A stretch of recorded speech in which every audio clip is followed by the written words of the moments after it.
Hello all. Today I'm going to continue on with my exploration of strategic level war games. Today I'm going to be talking about strategic level Civil War or American Civil War games. So these are games that are not at the tactical, which mainly deals with battles, or the operational, which mainly deals with campaigns, but at the strategic level, which tries to cover the entire war or the most expansive part of the theater coverage. I'm going to cover games that are only in my collection.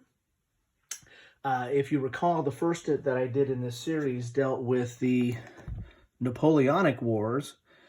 And what I did there is the same thing I'm going to try to do here is talk about the games that I own, that I have in my collection, and try to cover them from easiest to most complex.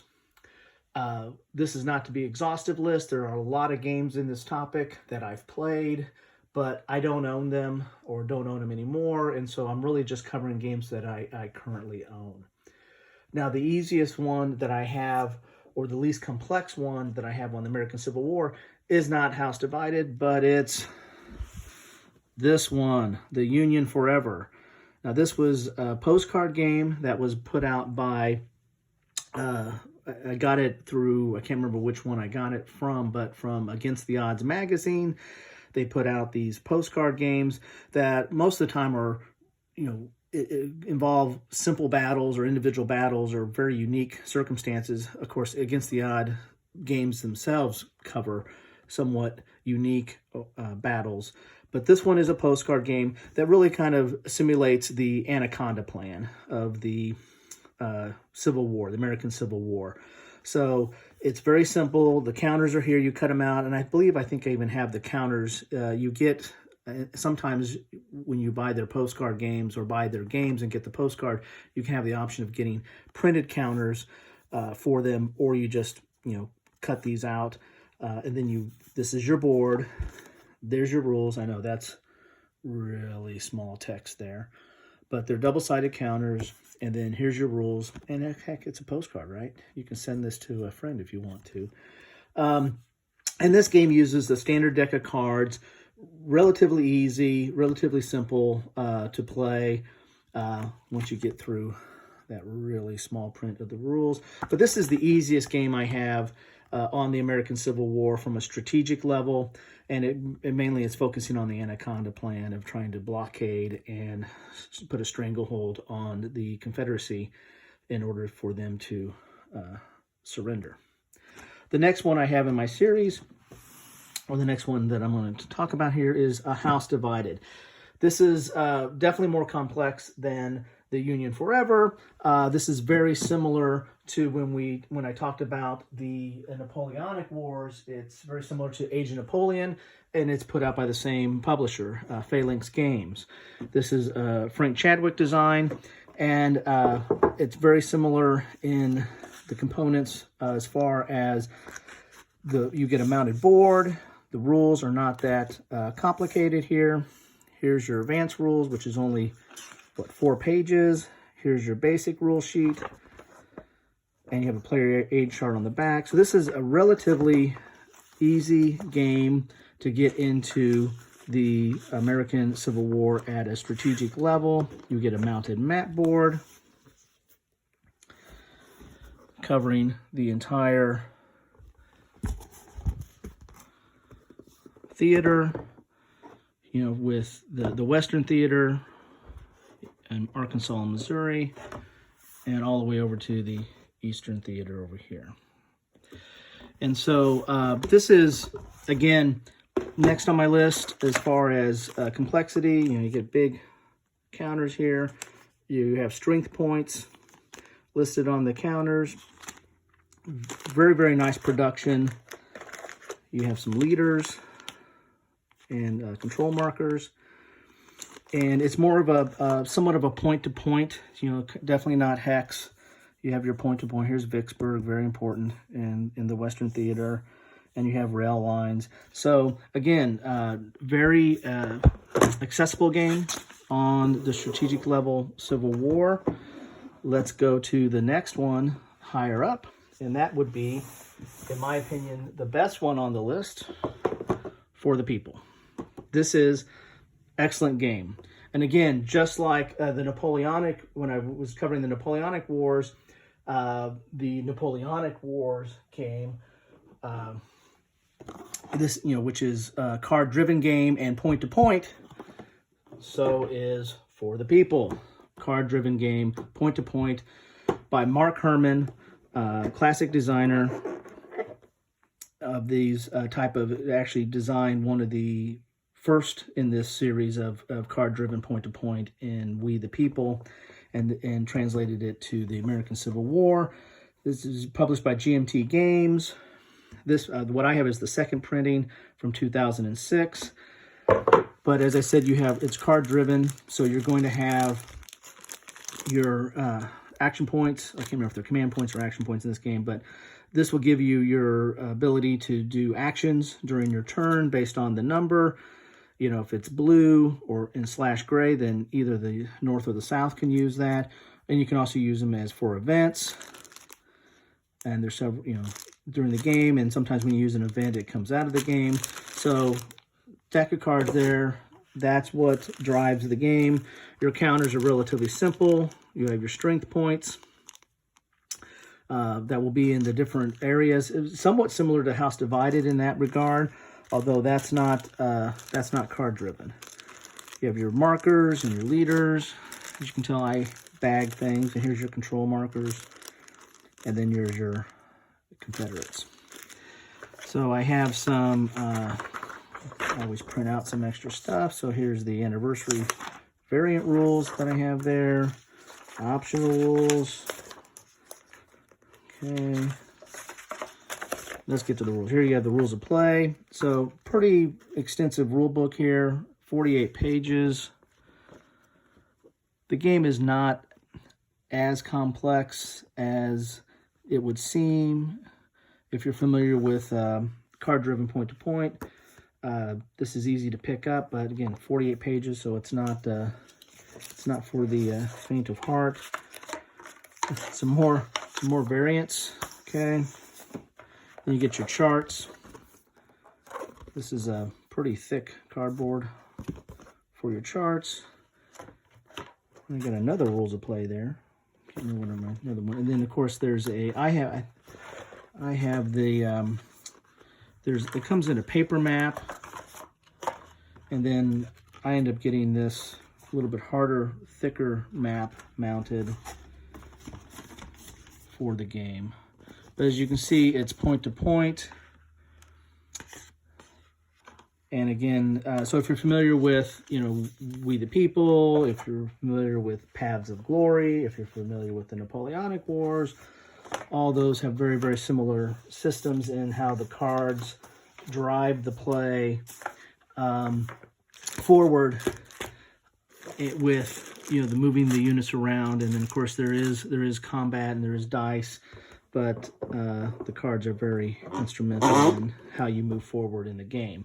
So that's this is my favorite one of my strategic level Civil Wars, and one reason why I probably slowed down on acquiring them. I got more or own more Napoleonic War strategic level. Once I got to this one is really hits the sweet spot for me, and I really enjoy this one. The next on the list is the most complex game on the Civil War that I own, and maybe one of the more complex games on the Civil War period, and that is the Civil War from 1861 to 1865. This is a Victory Games version, and came out, I can't remember when that was. I think it was in the 80s, mid 80s maybe. But this is the most complex American Civil War game from a strategic level that I own. And it has, of course, there's some scenarios in the back, but it's so extensive, there's not even, there we go, page, 55 pages, 55 pages. This is your standard hex and counter game. There's a lot of setups and a lot of scenarios in the back there. So rules-wise, it's probably only like 44 or so pages. 1980s type. Pretty good for 1980s, given the examples of play and everything like that in there. But, this is a hex encounter game, and, comes with a paper map. And this is, an excellent game. Played this a lot in the 80s. But since I found For the People, have not gone back to this as much. But still a very good game. I don't know if they're ever going to reprint that because of, the existence of For the People. And yet there's another game out there that I don't own. I've looked at a little bit. I haven't really, I think it's on the P500 for GMT now. And that is the U.S. Civil War from Mark Simonich, which I believe, and again, I need to do a little more research on it, but I believe it's kind of a combination of these. It has a hex encounter board and some of the same elements that come from the Civil War, but also uses some of the unique features of For the People. Again, that's what I've heard or read, but I don't have a lot of experience with that game, so don't take my word for it. Go and see what other people have said about that. But that's a game I'm looking at to see how that comes up on the P500. I might actually dive into that one and see how that treats the theater. That might be the sweet spot because it covers some of the complexity that this one covers, but yet has some of the streamlined elements of For the People. So that might be a game to be looking for out there if you're looking in this genre. Again, I don't get this one to the table as much anymore. It's very complex, very big maps, takes up a lot of space. It's got some quirky things with it. A lot of people complained about the leader activation system and how the leaders come into play, and there's a way to game the system. You send your bad leaders off in the West theater, the far West, to die, or to Texas, and try to get the good leaders. You're trying to get a Grant or Sherman in play for the Union. There's elements like that, but it really tries to sim the strategic level. This one, again, tries to sim, but it actually is more of a playable game. Card-driven games tend to sacrifice simulation for playability. Doesn't mean that there's not simulation there. There's still, you get a rich and full experience of what happened or what could happen as you're playing it, which is why we do this, I guess, or at least why I do it, why I play these games. But there's a little bit more focus on playability. And so that's what the card-driven games typically do. This one, again, is more sim. The U.S. Civil War, I need to read up more about that, but that one might be a nice marriage of the two. Again, it might have more simulation type features, but yet still be playable. So that's my strategic level Civil War games, from least complex to most complex. Also, if you want to get into the beginning of the Civil War, there are a couple of games I want to mention there. If you're looking for the start of the Civil War, you have Fort Sumter, which is a card-driven game. It's strategic in nature, but it really is not a war game. It's really more of a game. It's a card game, and it covers both some of the military buildup and the politics of the situation.